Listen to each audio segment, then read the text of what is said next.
décembre 2020, vous osez. 2 ans, jour pour jour, après la mobilisation des Gilets jaunes. En 2020, année des mobilisations massives contre les violences policières où se scandait « Je veux respirer ».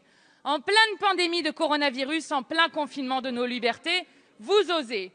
Après avoir mené une répression sans précédent, ébergné 32 personnes, arraché 5 mains, blessé à la tête 325 citoyens, condamné 3000 gilets jaunes, perquisitionné 90 décrocheurs de portières, violenté des journalistes, gazé jusqu'à l'aveuglement, intenté des procès contre quiconque s'opposait à votre politique, vous osez nous présenter cette loi.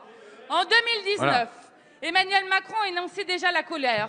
Ne parlez pas de répression ou de violence policière, ces mots sont inacceptables dans un état de droit.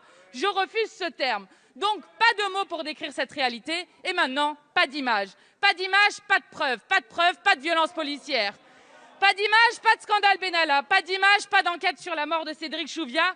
Sans image, la répression policière n'existe pas. Fini l'indignation devant 150 lycéens à genoux. Fini les risques de contestation, d'enquête judiciaire ou journalistique. Qu'importe que l'ONU rappelle la France à l'ordre sur le respect des libertés fondamentales. Qu'importe que la France sous Macron rayonne à l'international uniquement pour sa répression du Pérou à Hong Kong. Qu'importe l'opposition de tous les organismes de défense des droits humains et le rejet massif de votre loi dans le pays.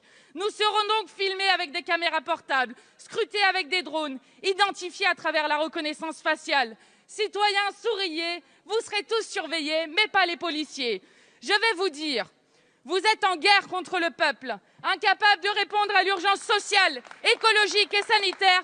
Vous faites porter aux policiers de ce pays le sale boulot de votre incompétence. Nous refusons votre autoritarisme. Nous refusions que vous fouliez aux pieds nos libertés et notre démocratie. Collègues, revenez à la raison et votez pour cette motion de rejet.